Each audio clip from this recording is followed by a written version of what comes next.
ایک تو لا اکراہ فی الدین، دین میں کوئی جبر نہیں ہے۔ جو مفہوم یہ لوگ لیتے ہیں، ہمارے پاس صدر اول سے لے کر آج تک قرآن مجید کی آیات کی تفاسیر موجود ہیں، احادیث موجود ہیں۔ لا اکراہ فی الدین کا مفہوم آج تک کسی نے وہ نہیں لیا جو اس دور کے لبرلز اس کا مفہوم لیتے ہیں، اور زبان زد عام کر دیا گیا۔ اور عام میں نے سنا ہے لوگ کہتے ہیں جی دین میں کوئی جبر نہیں، دین میں کوئی سختی نہیں، جو مرضی کرتا پھرے۔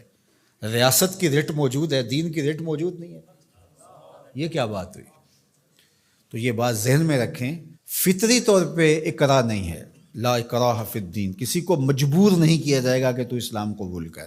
کسی کی کن پٹی پہ پسٹل رکھ کے یہ نہیں کہا جائے گا کہ اسلام قبول کر ورنہ تمہیں مار دوں گا، یہ نہیں کیا جائے گا۔ دوسرا یہ ہے کہ کوئی شخص اسلام لے آتا ہے تو پھر اس کا ہاتھ کٹنے لگے چوری کے بعد، تو وہ کہے کہ نہیں میں نہیں اس کو مانتا، لا اکراہ فی الدین، دین کے اندر کوئی جبر نہیں ہے۔ بدکاری کے اوپر اس کو سنگسار کیا جانے لگے تو وہ کہے لا اکراہ فی الدین۔ جب مال آئے گا تو زکوٰۃ اس کو دینا پڑے گی، اور اگر انکار کرتا ہے ریاست کی ذمہ داریوں میں شامل ہے کہ اس سے زکوٰۃ لے۔ حضرت ابو بکر رضی اللہ تعالیٰ عنہ نے فرمایا لو منعونی اقالا لقاتلتہم علی منعہ، فرمایا اگر ایک رسی کھجور کی جو نکیل کے طور پہ اونٹ کے ناک میں ڈالی جاتی ہے، اگر اس کے دینے کا بھی انکار کرتے ہیں تو کہا ابو بکر آرام سے نہیں بیٹھے گا جب تک وہ رسی وصول نہیں کر لیتا۔ تو آپ کہیں گے دین میں جبر کوئی نہیں، تو رسول اللہ سے دین آپ نے سیکھا تھا یا ابو بکر صدیق نے سیکھا تھا؟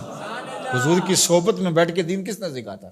تو وہ تو یہ مفہوم سمجھے، آپ کی ریاست کی ریٹ ہے تو دین کی ریٹ کیوں نہیں ہے؟ تو چند اردو کی کتابیں پڑھ لینے سے یا لبرلز نے جو صغرے کبرے ملا کر کے خود ساختہ تشریحات دین کی اب کر رکھی ہیں، اور وہ کچھ لوگوں کو بڑی اچھی چیزیں لگتی ہیں، تو وہ دین کا نیا یہ ایڈیشن، یہ اسلام نہیں ہے، اسلام دو نہیں ہے، اسلام ایک ہی ہے، وہ صدیوں سے وہی اسلام ہے جو محمد عربی لے کر تشریف لائے صلی اللہ علیہ وآلہ وسلم۔ تو ایک بات یہ ذہن میں رکھیے گا۔ اور دوسری بات جو اس ججمنٹ میں لکھی گئی، فیصلے میں، وہ قرآن مجید کی تحریف کی گئی تھی اور وہ محرف نسخے تقسیم کیے گئے تھے، یہ سارا فیصلہ جس پہ ہوا ہے، اور 5,000 روپے کے اسٹامپ کے اوپر ہی ضمانت دے دی گئی۔ ساتھ یہ لکھا گیا کہ قرآن کی حفاظت تو اللہ نے اپنے ذمہ کرم پہ لی ہے۔ اچھا، وہ جو بونے بونے لوگ ہیں نا، وہ کہتے ہیں لو تم بات کرتے ہو، انہوں نے 2 آیتیں لکھی ہیں۔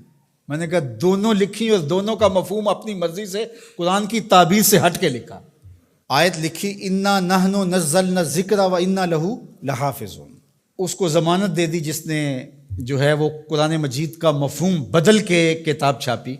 پہلے تو میں پوچھتا ہوں آپ سے کہ اگر پاکستان کے دستور کو کوئی اپنی مرضی سے چھاپ دے تو کیا آپ چھاپنے دو گے؟ آپ اجازت دو گے؟ کوئی بات نہیں، اپنی مرضی سے، اس کو آزادی اظہار کا اتنا حق تو ہونا چاہیے۔ چند لوگوں نے سر جوڑ کے جو قانون وضع کیا ہے اس کو اس ملک کا کوئی شہری اپنی مرضی سے تبدیل نہیں کر سکتا، اور اگر کرے گا تو قابل مواخذہ جرم ہوگا، تو رب کے قرآن کو کوئی اپنی مرضی سے کیسے تبدیل کر سکتا؟ اور پھر یہ کہا جائے کہ اللہ نے قرآن کی حفاظت اپنے ذمہ لی ہے، آپ خام خواہ کی ٹینشن کیوں لے رہے ہیں؟ میاں اگر یہی بات ہے، اس کا انکار نہیں ہے کہ اللہ نے قرآن کی حفاظت اپنے ذمہ کرم پہ لی ہے، لیکن اس مفہوم کو نہیں لوگ سمجھ پائے کہ جو اللہ کی ذمہ داری ہوتی ہے اس کے ظاہری نظام کیا ہوتے ہیں۔ اللہ تعالیٰ نے قرآن مجید کی حفاظت اپنے ذمہ لی نا، لیکن جب لوگ مختلف قراتوں کی طرف جانے لگے تو سب سے پہلی فکر کس کو ہوئی؟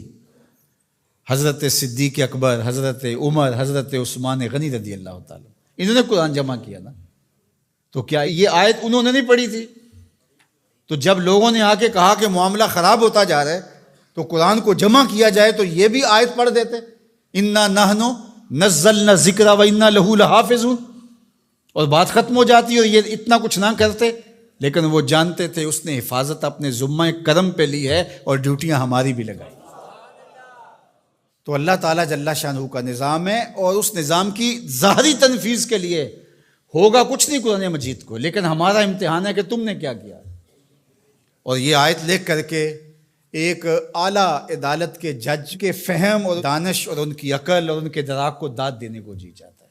کتنے سادہ لوگ ہیں، اور قرآن مجید کی 2 آیات لکھی اور اس کا جو مفہوم تھا بالکل اس کے ہٹ کے استشہاد کیا۔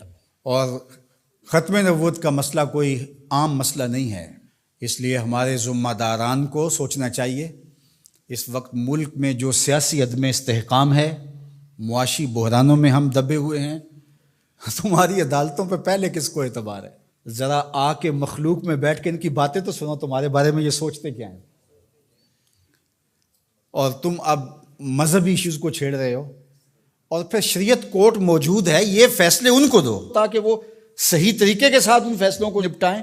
ہر چیز اپنے ذمے لے لینا اور پھر تماشا بن جانا جس طرف ملک کو لے جایا جا رہا ہے۔ کچھ لوگ تو یہ کہہ رہے ہیں کہ کچھ عالمی سازشوں کے ڈانڈے اس سے ملتے ہیں۔ میں سمجھتا ہوں کہ عالمی دسیسہ کاروں کو کچھ کرنے کی ضرورت ہی نہیں ہوتی ہے، ہماری حماقتیں ہی کافی ہیں ان چیزوں کو کرنے کے لیے۔